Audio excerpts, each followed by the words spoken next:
Done, sir. Done. Okay. Deepika, can start now. Yes, sir. A very good morning to USA and a happy evening to India. Myself, Deepika, a second year BCom student of Seshadripuram Evening Degree College. Welcome to the international webinar of Seshadripuram Evening Degree College. At the outset, I'm happy to inform you all that our Evening Degree College is celebrating its Golden Jubilee year.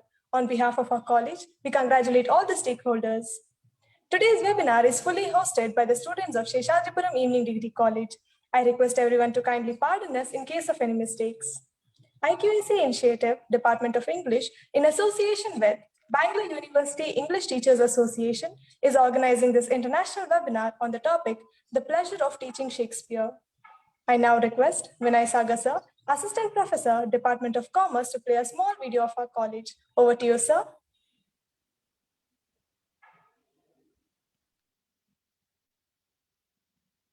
A great journey begins with a small step.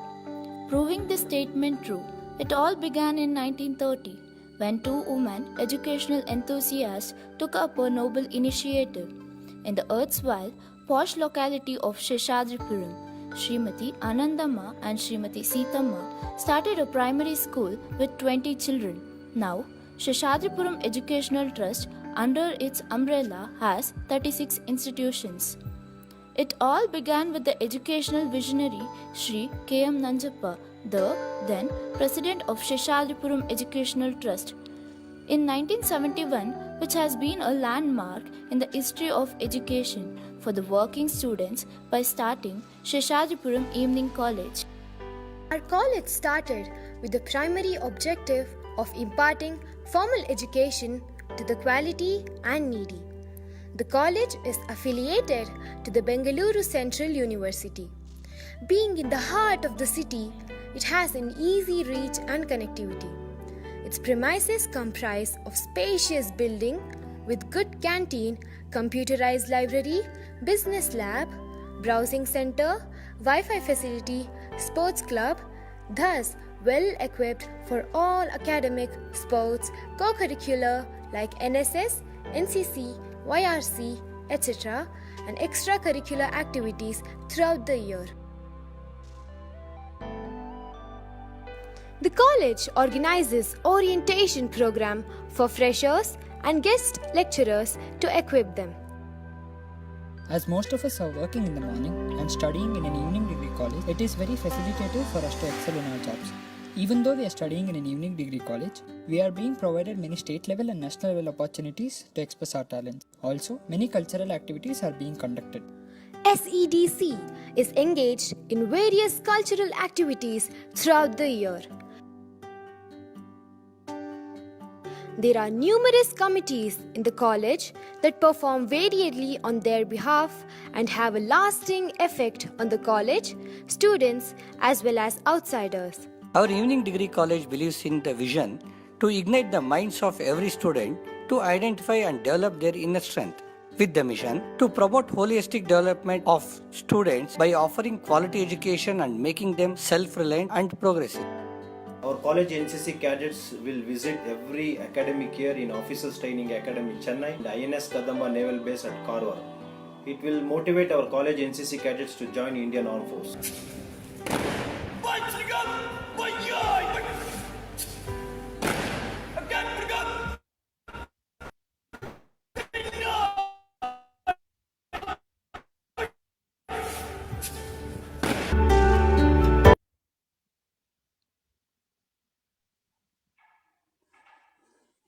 Thank you, sir. I now request Spandana of second year BCom to welcome and introduce all the dignitaries to this international webinar. Over to you, Spandana.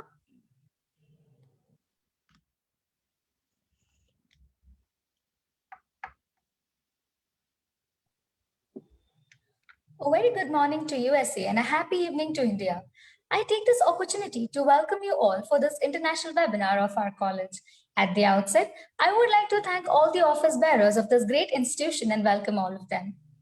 Now, I would like to welcome the keynote speaker, Dr. M.C. Prakash sir, retired principal, VBS First Grade College, Bengaluru, founder president, Bangalore University English Teachers Association. Dr. M.C. Prakash sir secured first rank in BA, MA English from Mysore University. He received a PhD from Bangalore University on the topic The Theory of the Absurd in Western Literature and its Influence on Kannada Literature. He is a former chairman, BOE, English, Bangalore University, and founder president, Bangalore University English Teachers Association. He is a resource person in group dynamics, leadership, communication skills, spoken English, comparing, public speaking, etc. He designed and conducted personality development programs for college students for 28 years and also designed and conducted summer camps for tribal children at Viveka Tribal Center for Learning, Hosahalli, Hegada Kote. Sir, on behalf of Seshadripuram Educational Trust, I welcome you for this webinar.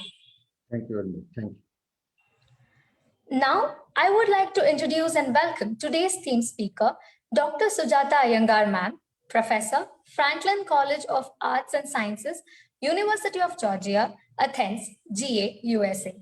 Dr. Sujata Iyengar ma'am specializes in English Renaissance literature, Shakespearean adaptation and appropriation, the book History of and Arts.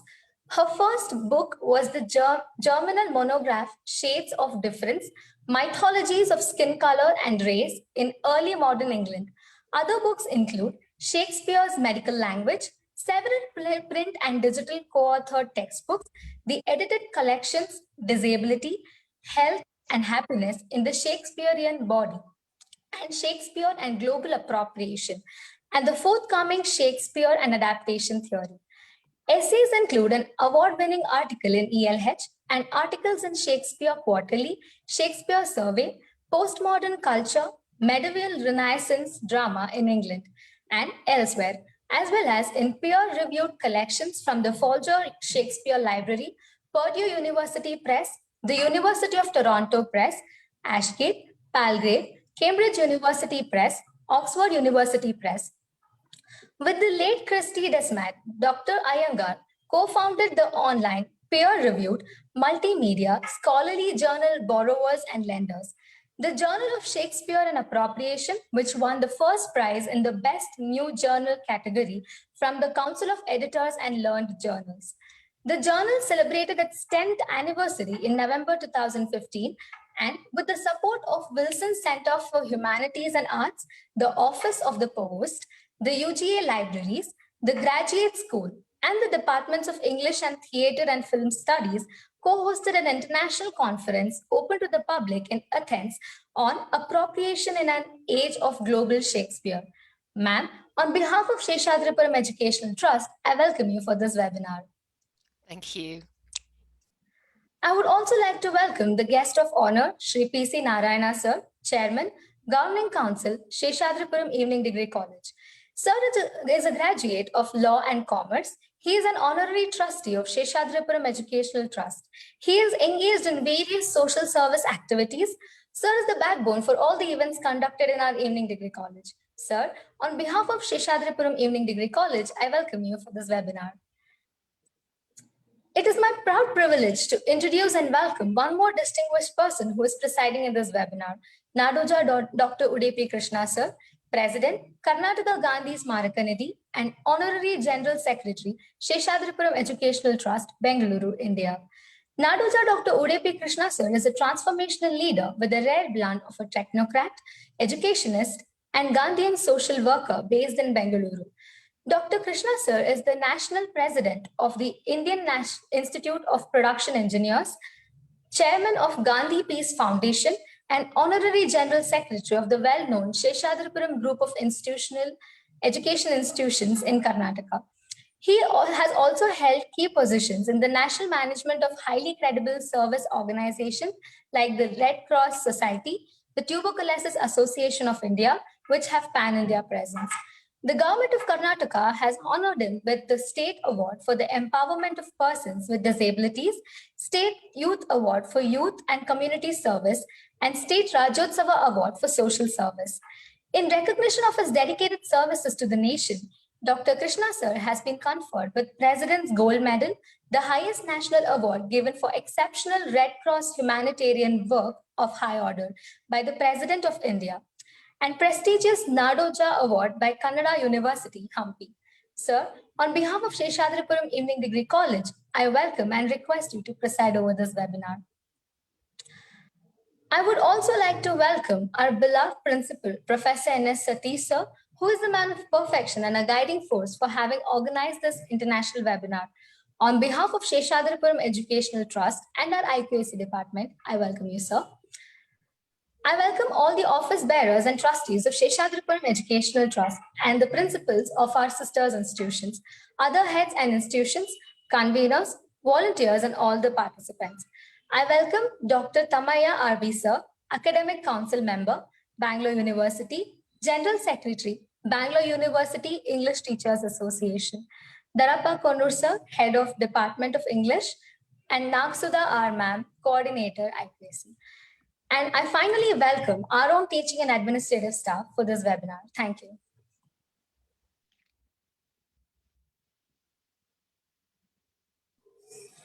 Thank you, Spandana. May I now request Dr. M.C. Prakash sir, former principal, VVS.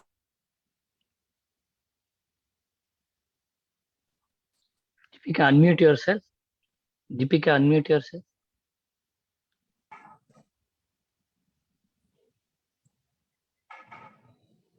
Yeah, now you can say. Is she speaking? No. Shall I Deepika, start? Sir, once again, do that one. Na? may It was muted. May I now request Dr. M.C. Prakash sir, former principal, VVS First Grade College, Bengaluru, founder president, Bangalore University English Teachers Association for the keynote address. Over to you, sir. Thank you, madam. Honorary Secretary of this great institution, Dr. Uday P. Krishna, Principal, Professor Satish, Dr. Anuradha Roy, who has presided over this online program, Professor Darappa Kannur, who is the coordinator of this. I consider myself to be honored. It's a special privilege for me that I can share this virtual platform with Dr. Sujata Iyengar, who is a Shakespeare scholar, a specialist in that. And I have had the privilege of reading some of her analysis of Shakespearean plays also. But I should also admit that I'm at a small disadvantage to be speaking in her presence. I have to anyway face it now. I have a funny dichotomy in this. Teaching, the joy of teaching Shakespeare. Are we teaching Shakespeare or Shakespearean text? That is, Shakespeare himself are we teaching? With this lighter note, I would like to begin here. I feel that, I consider that I have to speak on this. This is concerned with the UG courses, UG syllabus. But the funny irony is that we don't teach Shakespeare at all nowadays. We don't have Shakespearean texts in any form, except a few excerpts here and there, occasionally.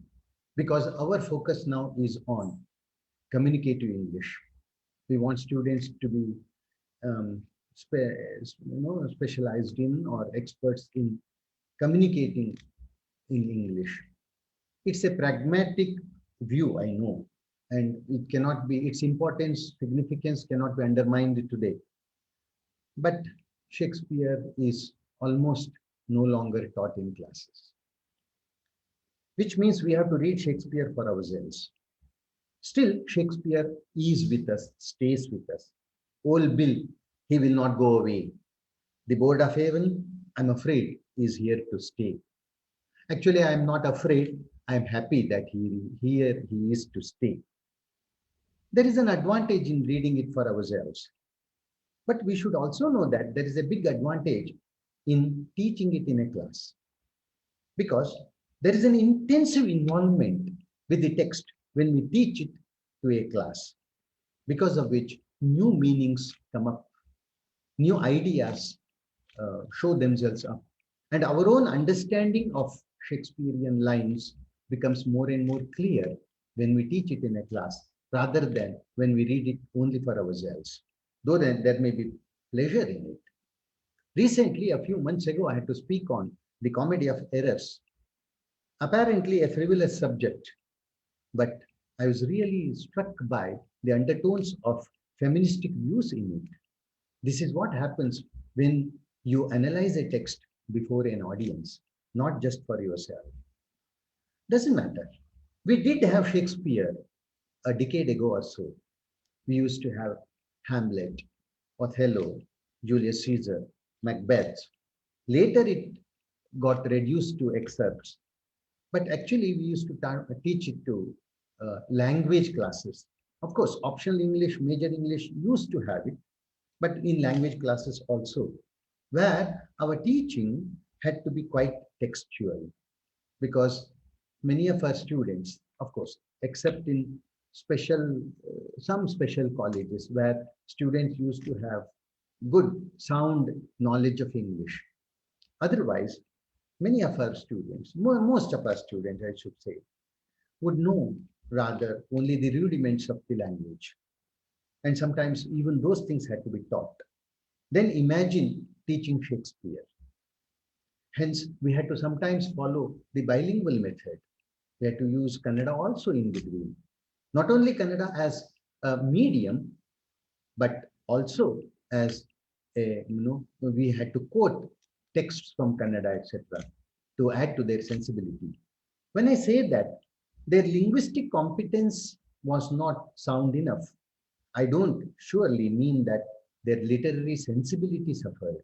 They did have literary sensibility, sound one, good one, sensitive one. But only one thing was that they had to follow English to come up with their own literary sensibility. I'm sometimes reminded of a small funny incident in my class. We were teaching them Julius Caesar and we showed them a film also.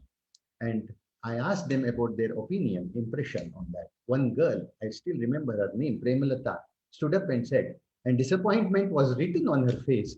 She said, "Sir, this Caesar is so old and weak, sir."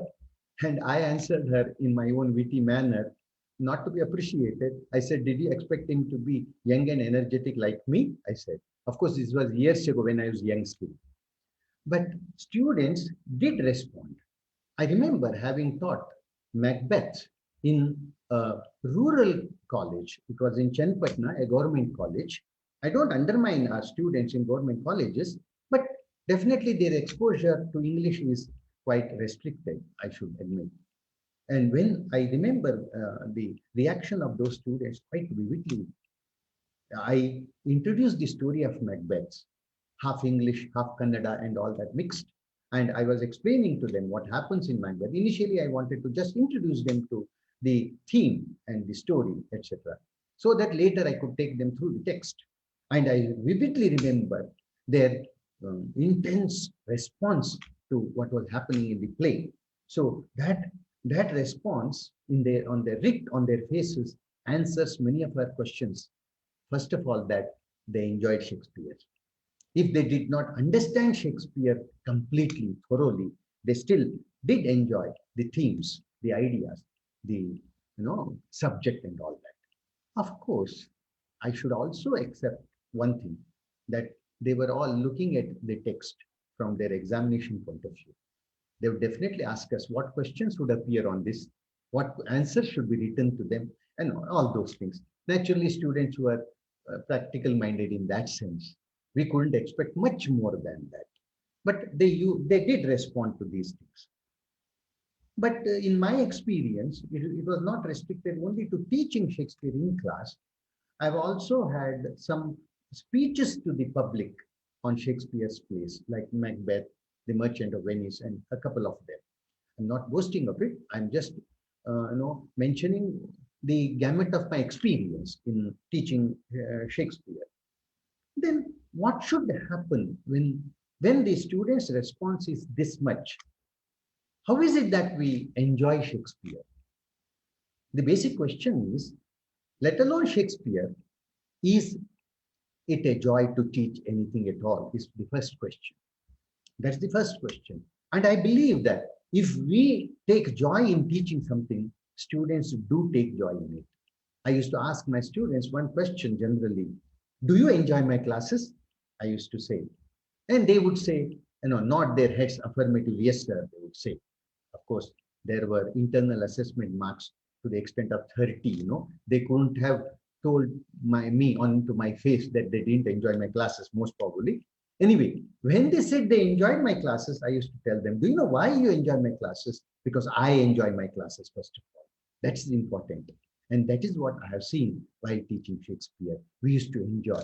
As my erudite colleague, Dr. Soumitra Chakravarti, used to say, I teach Shakespeare not just for the students, but for my own growth.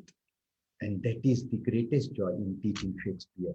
We do not just teach Shakespeare to our students and perhaps help them in growing, but we grow ourselves, both intellectually and emotionally.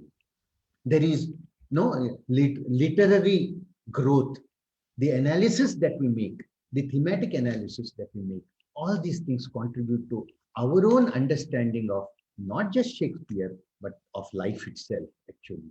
Reading Shakespeare is nothing but understanding life, the myriad faces of life, the myriad characters of life. Shakespeare doesn't present one character or two characters before us. He is a museum of characters and the complexity of the human psyche. It is almost equal to reading a Mahabharata, the multiple characters that you get. It is not just a literary understanding today we see. We do not analyze Shakespeare only from the linguistic point of view, only from the literary point of view, but we analyze Shakespeare from the sociological point of view, from the feministic point of view, from the apartheid point of view, and so many things. And we get to know different perspectives of life. And finally, I should say, it transforms our very vision of life. To share this with you, I'll just share one or two points there. How this intellectual and emotional exercise works. Of course, it also involves interpretations. Interpretations are sometimes varied and our own. It seems there is a funny statement, who is Lear? Asked Bradley, and Shakespeare answered badly. Shakespeare himself perhaps could not have explained his plays so much the way we are able to interpret. As Professor Ramaswamy used to say, Shakespearean plays, especially Hamlet, are like a space. You can put anything into them and anything into it. Waves of thoughts are raised in us. There are solipsistic questions that are raised. There is a tug of war between good and evil, right and wrong, and we try to analyze it in our own way. There is the agony of existence. There are irrepressible desires of human beings. There is joy mingled with sorrow in his place. Myriad characters are there, as I mentioned just now. You have an Iago, whose mind is very hard to understand, whose evil-mindedness, wicked-mindedness, it's very hard to interpret and understand why. We have Lear, the proud father. We have Hamlet, uncertain of himself. We have Macbeth, ambitious. We have Viola, Portia. Portia of not Julius Caesar so much as Merchant of Venice, Portia. Ophelia, Olivia of the 12th Night. Viola. So many characters are there. There is this agony of existence. With Hamlet, we also say, oh, that this too solid flesh would melt and thaw. Wish for self-slaughter, but for the Almighty's order against it. And we wonder whether we should be or we should not be joining our voice with Hamlet to be or not to be, because such questions have appeared in our lives also. We may not find our answers, the final answers to these questions, but the questions raised themselves are precious and of great value to us in understanding our own predicament, the human predicament itself. Because Hamlet is a prince, Macbeth becomes a king, but Shakespeare shows them not just as kings and princes and princesses. He strips them of their kinghood, of their kingship, of their princehood and everything, and shows them as human beings to us. As Johnson said it very aptly, Shakespeare has not created kings and queens, instead men and women. That is why we appreciate. We are able to identify ourselves with his characters. And we see ourselves in those positions. We are able to see ourselves in the positions in which those characters are. Existential anguish, I said. Yes, we see that. If life is awaiting for death, the earlier you die, the less the painful wait. As Casca says in Julius Caesar, because they have assassinated Caesar, he says, why? He that cuts off 20 years of life, cuts off so many years of hearing death. Just see how this rustic brain had been able to compile so much of philosophy into his works. That is really wonderful. Lady Macbeth's obsessive compulsive disorder and the inner sorrow and the sense of guilt. Julius Caesar speaks to Antony, shows Cassius and tells him, beyond Cassius, he's a great observer. And he looks quite through the deeds of men, he says, because he reads too much. But funny thing is, there was Masti Venkatesh Iyengar, you may remember, the great author in Kannada. He took, it seems he had acted in the role of Cassius. He was very thin and was known in the school for reading a lot of books. And that being the case, when Caesar shows him, that is Masti, that is Cassius, to Antony and tells him he reads too much and such men are dangerous and he is thin and all that, people began to laugh, it seems, because it suited Masti so much. But on the other hand, it appears that Masti is referring to reading books, but Shakespeare or Caesar is not referring to reading books, reading characters. He says that Cassius reads people's characters too much and such men are dangerous. Now, this shows us in how many ways Shakespearean lines can be read and understood. Cassius's pragmatism, Brutus's idealism, and the blunders he commits in his idealism, and the political games, all these tell us of the multifaceted world that Shakespeare, exposes before us, presents before us. But there is a vision of life also. They observe moments of life. Macbeth is lonely at the end, we know, a yellow leaf ripe to fall. But there is a realization in him. He has realized that yesterdays have lighted fools the way to dusty death. And he says, out this brief candle, he says, and calls life, a tale told by an idiot, full of sound and fury, signifying nothing. But man has to be lonely sometimes. As DVG puts it in his Kagga, Nirmitra Niralu Kali, learn to be lonely in life. But to enrich our vision, we compare these things with our own literature. Duryodhana in Mahabharata is alone. His blood is licked by foxes and wolves, and he is about to die. Still, he doesn't regret his deeds. He remains a fighter. Vyasa, Valmiki have a disinterested approach to life and to their characters. They do not take sides with their characters at all, and so is Shakespeare. Shakespeare is true to life, not to his characters alone.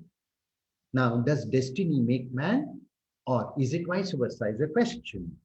Lady Macbeth tells Macbeth, you may remember, nor time nor place did then adhere, and yet you would make them both. You made the time, she says. And Kunti sends this message in Vyasa's Mahabharata through Krishna to her son. Kalova karanam rajyaha, rajava kala karanam. Itite samshayo ma bhut, raja kalasya karanam. She says, whether time makes king or king makes time, this doubt you should not have. Dharmaraja, remember, it is always the king who makes his time. Look at the similarity between these two statements. Macbeth is said to carve out his passage in the war. Arjuna is called Bibhatsu because when he killed people, it wouldn't be detestable, it seems. It wouldn't be a detestable sight. Instead, it would be an aesthetic sight, the way he killed the enemies. We speak of evil and good in Puranas, in our mythology. Demons are given wounds, as I used to say, what should say, a blank check by Brahma, and they would misuse all that we know, and their ego would be bloated because of that. Hecate puts the same words in, expresses the same idea in Macbeth. He shall spurn fate, scorn death, and bear his above wisdom, grace and fear. Grace himself above wisdom, grace and fear. And you all know security is mortal's chiefest enemy. It is the same idea that comes through. Now, battle won and lost, we hear in Macbeth. Dharmaraja says at the end of the war, Ajayoyam Jayakaro, Jayakaro Yapajaya. What he means is, this victory is actually defeat in the guise of victory, that's all. It's not victory. Victory is essentially defeat. Defeat is nothing but defeat in the guise of victory, that's all. We identify ourselves, as I said, with a Lear, with a Hamlet, with everyone, because we see in Hamlet's failures and excuses our own failures and our own excuses also. Hamlet may have heroic dimensions. We may not have heroic dimensions. That's all the difference. But in essence, we are the same. And we have great female characters in Shakespeare. As Ruskin puts it, Shakespeare has only queens and no kings, he says. Whether Shakespearean female characters are rebels or are they victims of patriarchy? A question that is asked. Ophelia, does she bow to her father and die in this manner? Miranda, does she obey her father or does she rebel against her father? Is a question. He had instructed her not to, reveal her name to anybody, and she does it. More than that, Portia in The Merchant of Venice, whether to follow her father's advice or whether not to follow, in the choice of those, caskets and all that, whether she should instruct the person whom she loves. But Nerissa, her friend, tells her it is the best to follow her father's advice, she says, because he had wisdom and all that. But look at the thing. Portia doesn't have a big choice. She has to choose the person who chooses the right box. That is the funny thing.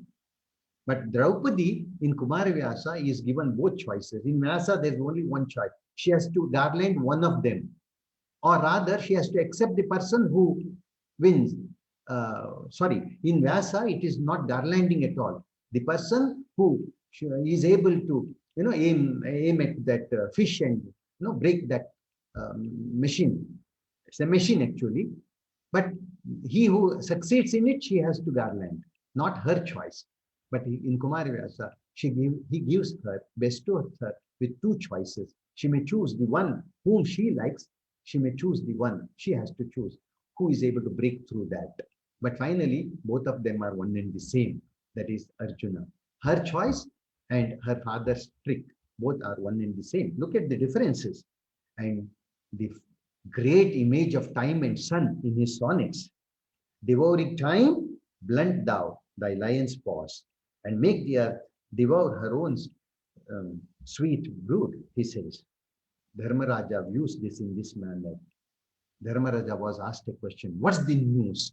And his answer was, time fries every being in his pan.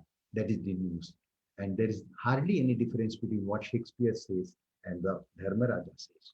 I feel that reading Shakespeare in plays, teaching Shakespeare in plays is a great joy because it expands our vision of life. It makes us understand life in a better way. And I do believe that it makes us wiser also. And we are able to perhaps decide about our life, judge our life in a much better, wiser, in a more ripe manner, I feel. And if that can be done, that is the greatest joy of reading Shakespeare and teaching Shakespeare, I feel. And I'm sure that all my colleagues, friends, share this view of mine. And I'm thankful to you for having given me this opportunity to share these views with all of you. Thank you very much.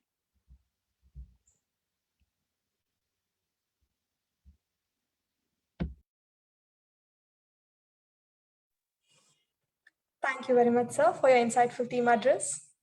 May I now request today's theme speaker, Dr. Sujata Iyengar ma'am, Professor, Franklin College of Arts and Sciences, University of Georgia, Athens, GA, USA, to enlighten us on the topic, damage or pleasure. For the next 20 to 25 minutes, the floor is yours, ma'am.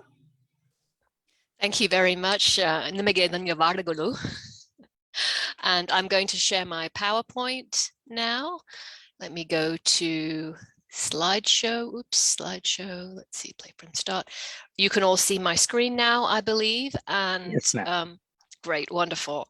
I want to say hello, especially to my parents who are here. I think they've turned their camera off, but they're coming in. My mother grew up, as I think I mentioned, just down the road from Seshadripuram. So I'm very pleased that they're able to be here thanks to this Zoom. And I also want to acknowledge my friend Tripti Pillai, who is also here, who coined the phrase I'm going to be using, Shakespeare damage, for what I'm going to be talking about, which is really the double bind we find ourselves in loving Shakespeare and yet feeling on the outside from it when you're teaching it as a desi, as somebody who is outside the mainstream culture of the country in which you live. So that's the topic of my talk, damage or pleasure, teaching Shakespeare as a British Indian in the US. I'm going to start off quite theoretical and then I'll get into stories. So please bear with me when I go through the theory. I also want to add, and this is not scripted, but I was so pleased Professor Prakash talked about the Mahabharata because I had started drafting a talk that said something like, my mother always says that you can find everything in life in the Mahabharata, and the same is true of Shakespeare. And I took it out because I thought, oh, what if I offend somebody? So I'm just very happy that you made those points. I completely agree with you. So the term diaspora, which you'll hear me using, refers to the scattering of people or peoples like seeds across the world. It was first used to describe the Jewish diaspora, the flight of Jewish people across the world. And it's been extended by Paul Gilroy, Salman Rushdie, and others, not only to describe the situation of minoritized people within Western nations after colonialism and slavery, but also to note that this idea of diaspora, this idea of a kind of place where we all came from, is itself imaginary. We all come from different places and we end up in the US or England or Guyana or wherever. At the same time, having a shared imaginary identity like this can allow people to come together. It can form a point of coherence for political action. We can compare this to the imaginary condition that Lenny Guinier and Gerald Torres have called political race, an identity that allows you to build coalition. I've talked about feeling like an outsider, the Shakespeare damage, and all of us have such stories, accounts in which a teacher assumed a prior knowledge of Shakespeare, a Shakespeare understood as the epitome of white British culture, a culture that simultaneously excluded us and that diminished our Indian cultural heritage. The first time I heard of Shakespeare was in 4th grade, as part of the class's celebration of an alien holiday, Halloween, which to my family seemed bizarre, celebration of ghosts and demons and witches, which is what it was in England in those days, the early 1980s. My teacher opined, we'll all say the witches scene from Shakespeare's Macbeth because everyone knows that. Everyone knows how to make a witch's hat. And I knew neither of those things. But I remember thinking that the scene, when we learned it, was not particularly interesting or impressive.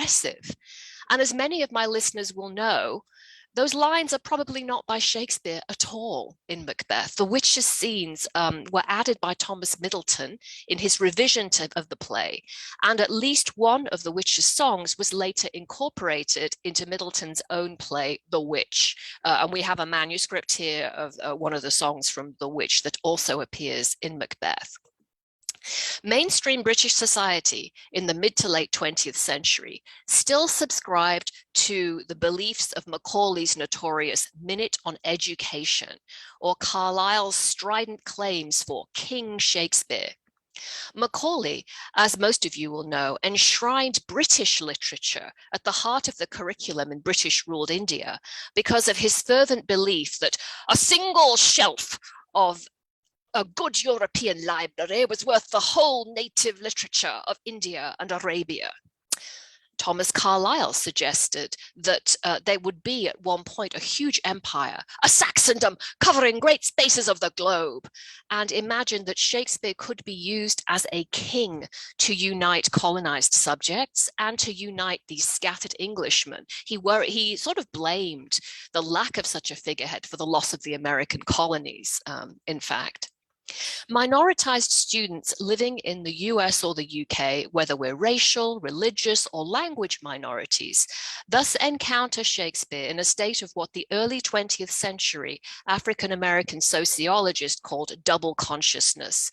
And for my US listeners, this quotation includes a word used to refer to black people in America, with a word that is now considered offensive, but at the time of writing, 1903, was the polite, the respectable term through which Black Americans referred to themselves.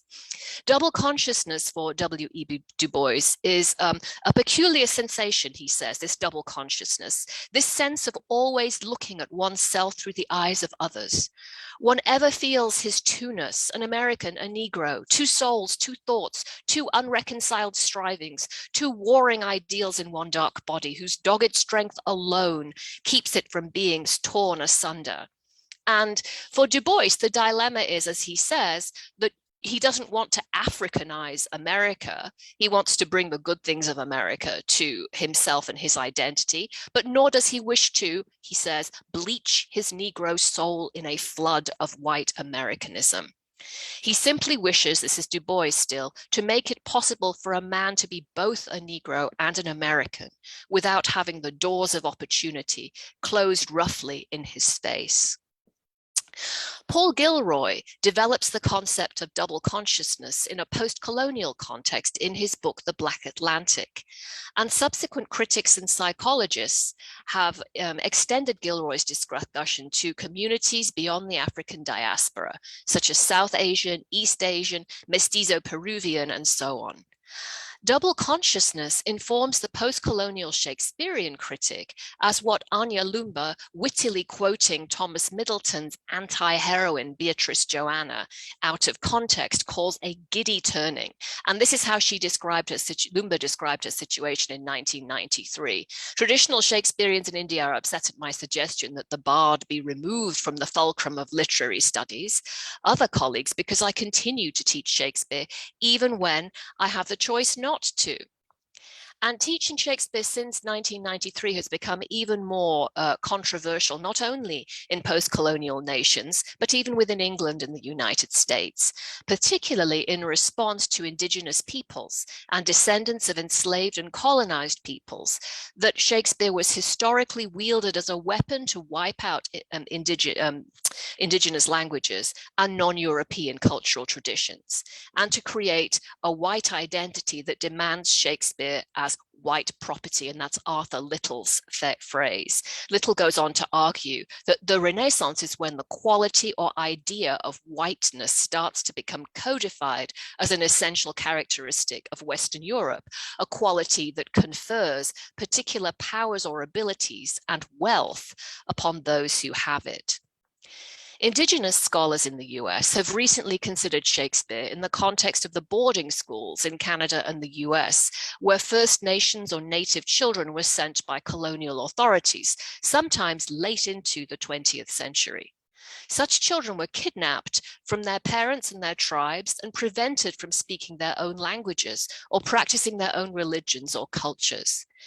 Conditions in many of these schools were brutal. In some cases, children died of malnutrition, disease, exposure, and neglect. And the teaching of Shakespeare was even used to force children to learn English.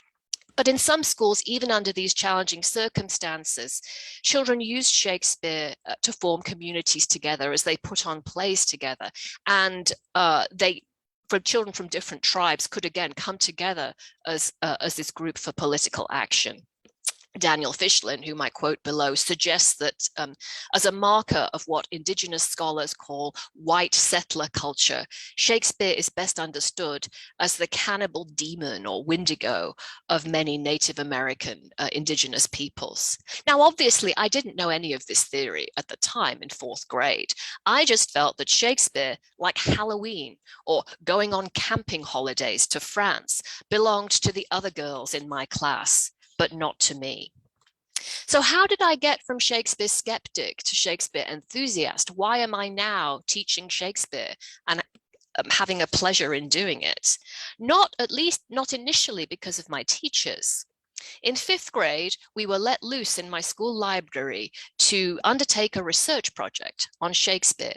We were to read about his life, which I found interminably boring. I didn't want to read about his life.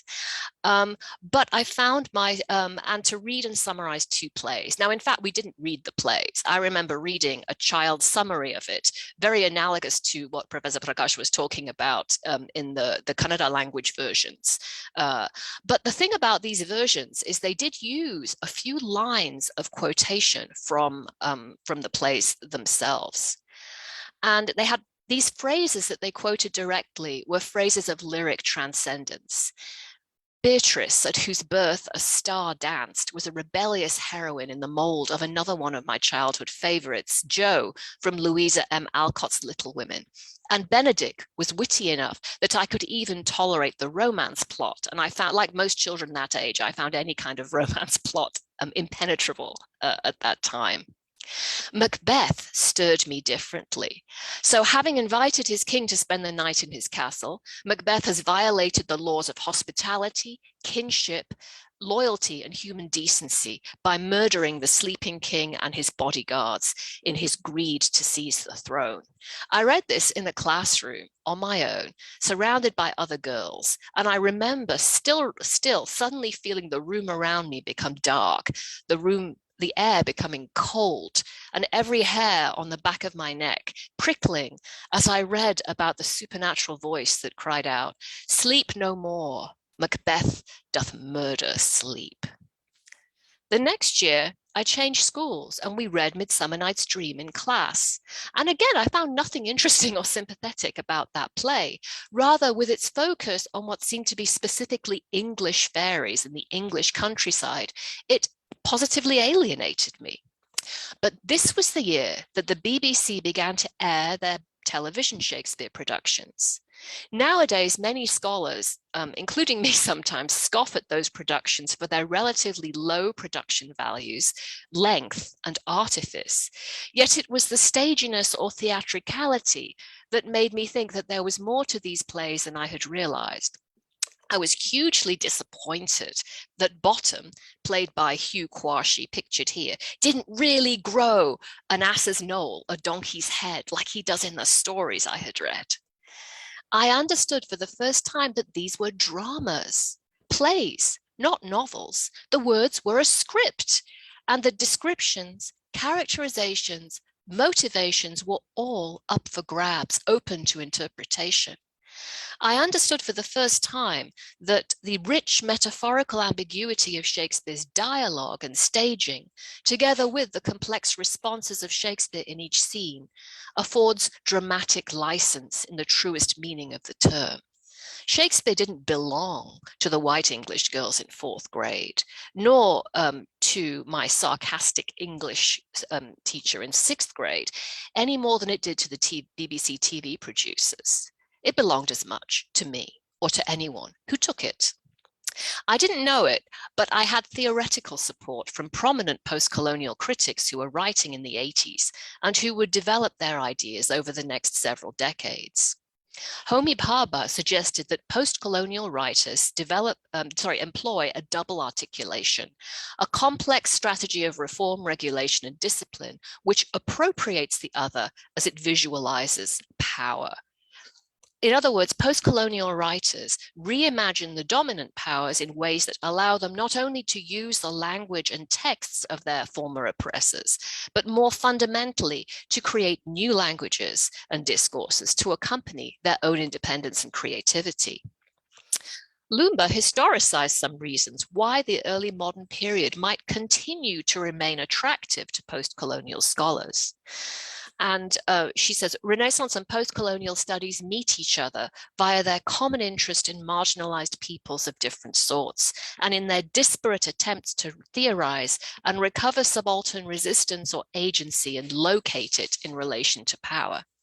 In other words, the 16th and 17th centuries, the era itself, and the writing of early modern dramatists in particular in staging these things in public, negotiated race, gender, social rank, labor conditions, the state apparatus, and how these categories overlap each other, and also present what it was like to experience, to chafe against, and to challenge these categories. Shortly after my epiphany, I found an illustrated copy of the Stratford Shakespeare on sale, convinced my parents to buy it, and read it cover to cover, understanding little, but finding that the engravings helped me make sense of the plot, and some characters immediately sprung to life. I also recognized some of the stories from folk tales that my mother had told me, or that I knew from storybooks. Shakespeare borrowed plots, characters, and elements from everything he read or heard. The Age of Discovery brought many such stories back to England from elsewhere in the world to add to the store of local tales and knowledge already there. The Love Test in King Lear is a Cinderella story with elements of the story about the king who loved salt, which exists in Western Europe. And I think it's also a Kashmiri or a Punjabi story that you may know too. The ruling of Portia in The Merchant of Venice is a version of the terrifying magic scissors that amputated the hands of thieves if they were not telling the truth. And I think that story is from the Baital Pachisi, the stories of King Vikram and the vampire. I will appreciate correction or more information on that if anyone knows for sure. Hermione's restoration at the end of The Winter's Tale recalls both the destruction of Maya Sita, Stesichorus's illusory Helen, and Euripides' Alcestis from Greek mythology. Romeo and Juliet has roots in the parted lovers of world folklore, from Bhavabhuti's 8th century Sanskrit verse drama Malathi Madhava, the Arthurian Tristan and Isolde, the Persian princess Rudaba, who, like the brothers Grimm's Rapunzel, let down her hair from a high tower, the many star-crossed lovers in Greek mythology, and so on. And my students, coming to Shakespeare as outsiders in the United States with less and less background in Shakespeare and with difficulties with the language itself, of course, will teach me with new parallels and insights. And I'll give you a quick, unexpected example of how students have taught me. And this is from over a decade ago, when I was teaching Hamlet, and I asked students to memorize and deliver a few lines for the class. And perhaps the most famous speech in Shakespeare is Hamlet's "to be or not to be" speech. And I won't read it to you, but I've given you the first 20 lines here. Hamlet is contemplating suicide, but is filled with trepidation at the thought of what we might experience after we move to the next plane of existence. Now, this is 20 lines. You might think there's a limited number of ways one could deliver or interpret these 20 lines. Yet Hamlet has generated centuries of commentary. The journal Hamlet Studies, which was run out of India, was dedicated just to Hamlet, scholarly peer-reviewed essays just about Hamlet.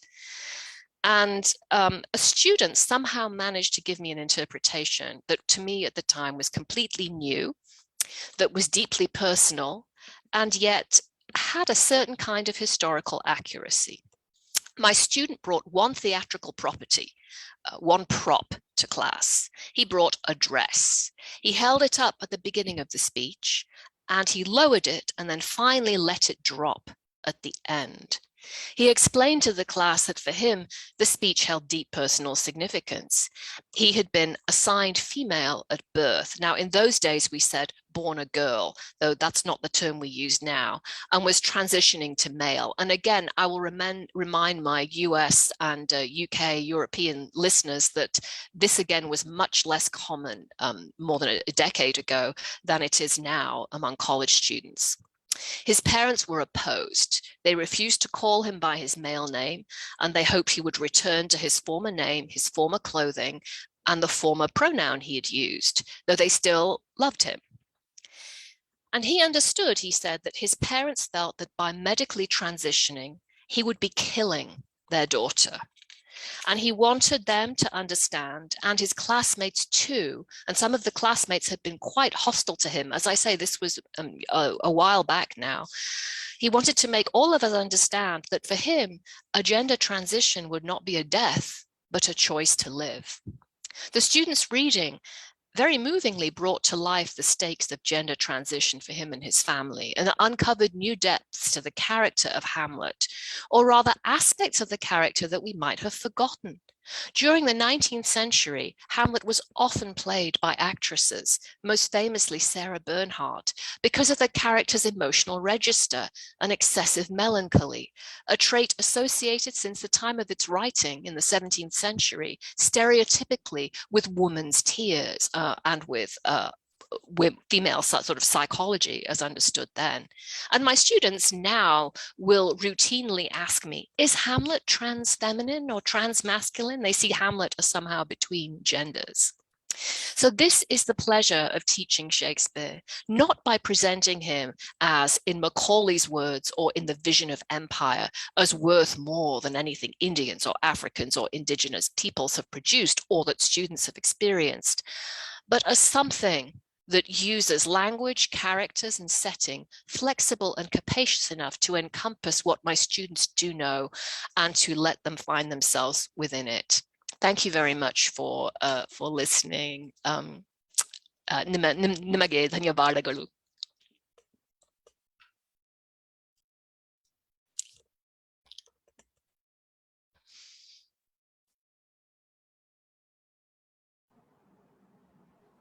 Deepika?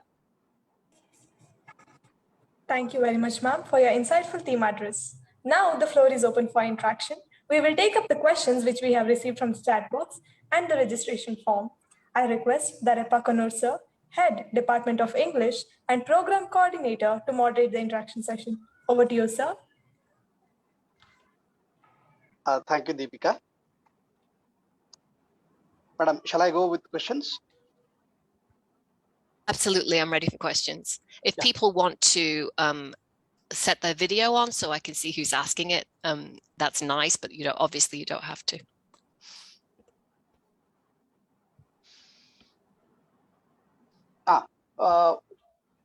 What strategies help our board class turn into Shakespeare enthusiasts? Oh, that's a great question. Board meaning B-O-R-E-D. Yeah, ma'am. Yes, of course. I get that from my students too. I think you have to see something. Go see the movies. There's so many great movies.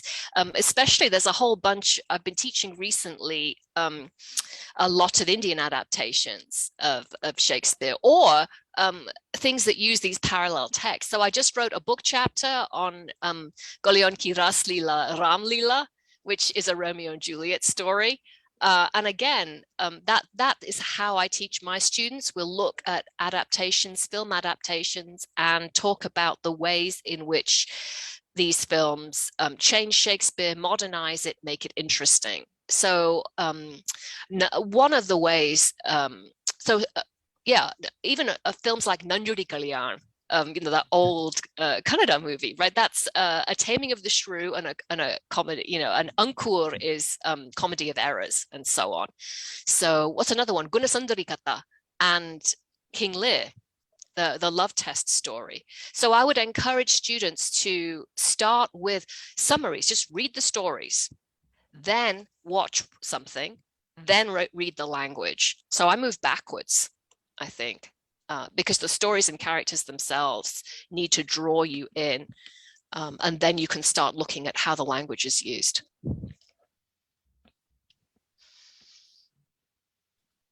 You're on mute, sir. Thank you. What are the challenges of teaching Shakespeare in our mother tongue?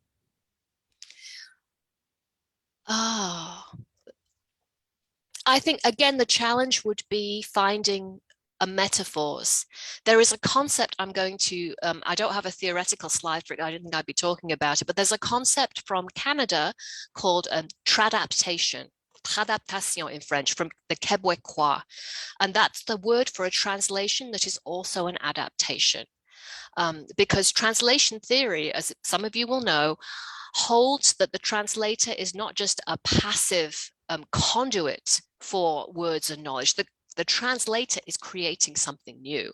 A good translation will itself be literary. So I think that would be a wonderful thing for students to work on, is just take a few lines and think about, what is this metaphor doing in Shakespeare? What is something that will get across an equivalent idea or an equivalently powerful emotion in my mother tongue? And I think having excerpts or extracts or single speeches from a character is absolutely fine. So I think, again, the stories and small, know the story, work on a small bit, I think. There's one thing, a story I didn't get to, if I can tell. Another instance where I learned from students was I taught a wonderful class, just one class, for an adult education college, and the whole school was there, including the literacy class. So these are Americans, many of whom are unhoused, who, because were living sort of on the streets, and they would come to the college to learn how to read and write, but also to be sheltered during the day. And they're there, and I'm reading Shakespeare's "Shall I Compare Thee to a Summer's Day?" And we open it up for questions, and one of them raises his hand and he says that this elderly gentleman, he said, "This reminds me of when I was a kid and my mother used to take me to church. It sounds like church, it's got a beat to it." He's absolutely right. Again, it's the same era. The gentleman was African-American, and he had gone to a Baptist AME church in Athens, Georgia, and the Bible they used was the King James Bible. And the line, "Summer's lease hath all too short a date," which many of us just zips by. It's, if you are unhoused because your lease is running out and you're on the street in the winter, not in the summer when the weather is inclement, that line is very powerful. So that's another instance where a student gave me a new insight and a way in which just a phrase or the sound of something in what is essentially a foreign language can really be meaningful. Thank you, madam, for answering our questions. Over to Deepika. Thank you very much, respected speakers, for answering the questions of the participants. A small announcement before presidential remarks. We will now send the feedback form link in the chat box as well as to your registered mail, active for the next 48 hours. Kindly fill the same and send back for e-certificates. The e-certificates will reach you within 7 to 10 days. On the 77th International Webinar, I now request Nadoja Dr. Uday P. Krishna Sir, President, Karnataka Gandhi Smaraka Nidhi, Bengaluru, India, and Honorary General Secretary of Sheshadripuram Educational Trust, Bengaluru, India, to render the presidential remarks. Over to you, sir. Thank you, Deepika. It was a very nice evening here in India. We had the privilege of listening to two eminent literary personalities, Dr. M.C. Prakash and Dr. Sujata Iyengar. I must at the outset congratulate Seshadripuram Evening Degree College. This program is an IQAC initiative, the Internal Quality Assurance Cell initiative of the college, and this is being organized in association with Bangalore University Teachers Association, of which Dr. M.C. Prakash himself is the founder. And this is the 77th international webinar on the pleasure of teaching Shakespeare, organized by the college to mark the golden jubilee of its existence. And I'm happy to see more than 150 people joining this online program. And we have with us Dr. Tamaya RB, Professor Dharappa Kannur, many of the teaching and non-teaching staff joining this program. We are discussing Shakespeare today, which was written more than 400 years ago. What surprises me today is Shakespeare is still engaging the attention of all of us. Of course, if we were not a colonial nation, we would not have got Shakespeare to read and understand. So in a way, the linguistic sensibilities that have been a gift of the Shakespearean works, his contribution is something immense, I feel.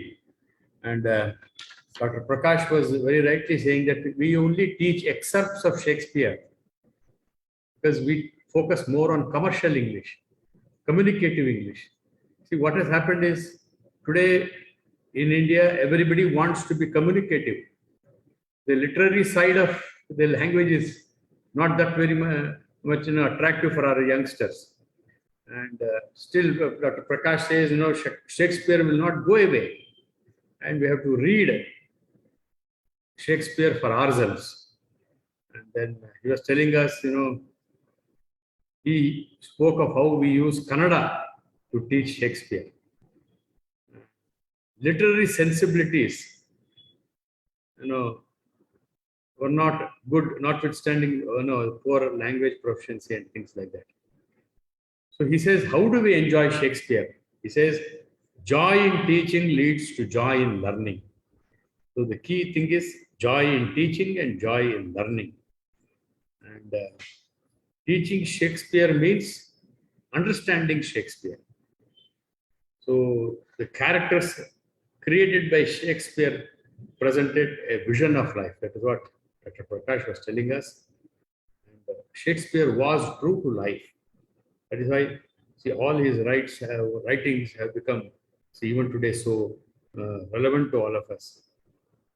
And by studying Shakespeare, we expand our vision of life, we become more and more wiser. Dr. Sujata Iyengar spoke eloquently on teaching Shakespeare as a British Indian in the US. This is a very interesting thing. See, our cultural background, our linguistic background, and teaching all the way as a British Indian teaching in the US. Shakespeare has its own uniqueness, and she spoke wonderfully well how she saw Shakespeare right from her 5th grade, then going through the BBC TV productions, and how she realized that these were dramas or play and things like that. And she wonderfully went through the Shakespeare's list of plays and the unique characteristics in them. And she also referred to the famous speech, "To be or not to be." That is something that every literary student finds very interesting. And she was telling, if you want to understand Shakespeare, you must understand first the characters that he created. And in fact, in analyzing and understanding those characters lies the pleasure of teaching Shakespeare. And she was also telling, read the stories and characters, they draw you in. So that is most important, I think. And both the eminent speakers have given their views on such an important literary discussion. And I congratulate the college principal, Professor N.S. Satish, for organizing such an engaging discussion. And I was very happy to see that 2-3 students also had some questions to ask. And then the whole deliberation has been so meaningful. I thank Dr. Shankar Murthy, who has joined us on behalf of the Bangalore University English Teachers Association in making this meeting a grand success. I once again thank Dr. M.C. Prakash and Dr. Sujata Iyengar for sparing their valuable time with us and making this webinar a grand success. Thank you very much. Thank you, both of you. Thank you. Thank you, sir, for rendering the presidential remarks. I now request Dr. Shankamurthy, sir, Joint Secretary, Bangalore University English Teachers Association, to to propose vote of thanks. Over to you, sir.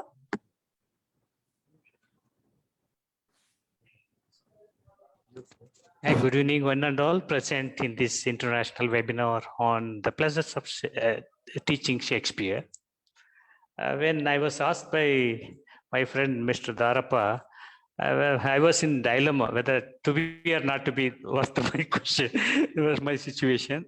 Anyhow, ladies and gentlemen, it is my immense pleasure to be the part of this seminar, and also I'm lucky to have the opportunity to propose vote of thanks to the guest of honors and the leading speakers of today's session. Firstly, I must thank to the chairperson of this webinar, Nadoja Dr. W.P. Krishna sir, the President Karnataka Gandhi Smaraka Nidhi Bangalore, and Honorary Secretary of Seshadripuram Education Trust Bangalore for his leadership and his support to the support for the academic activities not only in this institution, across the state as well.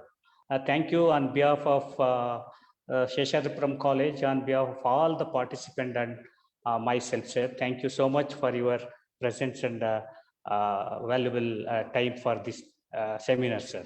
Thank you. Secondly, I love to say thanks to our beloved Professor Dr. M.C. Prakash sir for his amusing word of articulation. Today he was so formal, I don't know, but actually his speech is always a treat for us, like the audience and participant. Today he has beautifully given the Shakespearean the characterization in a nutshell. And when I was a student of literature, I was told by my teacher that in Greek tragedies, the fate is the destiny. But whereas the first time Shakespeare has introduced and set a benchmark idea, character is a destiny. And with this idea also, and he also said that fate does not matters in anybody's life. What is more important, to live like a true character is more important in Shakespearean dramas and characterization. That you have told, sir, in your speech. And so we are all happy about your speeches. And on behalf of all the participants and Seshadripuram College and myself, thank you so much, sir. Very kind of you, sir. Thank you. I also extend my heartfelt thanks to Sri Narayan sir, the managing trustee of this Seshadripuram institution, for his support and guidance. And Madam Sujata Iyengar ma'am from American affiliated university. And Madam has eloquently, as sir said, has spoken about Shakespeare. And when she was addressing about diasporic concept of Jewish, Indian, and even Africans, and how Shakespeare has been brought out British culture, but whereas his language is unique for any people or any university can adopt his idea into their language and teach Shakespearean with an amusement, and also understand his characterizations in life as well. Madam has really spoken well about Shakespeare, and it is really teaching Shakespeare is a pleasurable one. Madam, on behalf of myself, institution, and the Seshadripuram College and Buta, thank you so much for your presence and address the participant, madam. Thank you so much, madam. I also thank college principal Satish sir for his support and organizing this type of academic activity in this esteemed institution. I have participated many seminars which were organized by your institution, and really you are really a true academician that you should definitely appreciate. It is appreciable, sir. And I also extend my heartfelt thanks to Professor Derappa, Professor and Head, Department of English, Seshadripuram College, Bangalore, and also it's my warmest thanks to the staff people and the lovable students who are also participated, and beautiful anchoring and welcome was done by the student of that college. I really love and wish them to be the better citizen of this country, that you have inculcated good culture and all, sir. And thank you one and all the participants, and thank you all the very best for your future environment. Take care. Good night. Thank you one and all. Thank you, sir. Once again, thank you one and all. Principal, sir, can we conclude the webinar? Sure, ma'am. Prakash sir, we are concluding the webinar, sir. Thank you for joining with us, sir. Thank you. Sujata ma'am, thank you for. Nimage ಧನ್ಯವಾದಗಳು, and I want to say Shubhavali, good luck to you in the future. I wish you 50 more years and another jubilee. Thank you, ma'am. Krishna sir, thank you, sir. We are concluding the session, sir.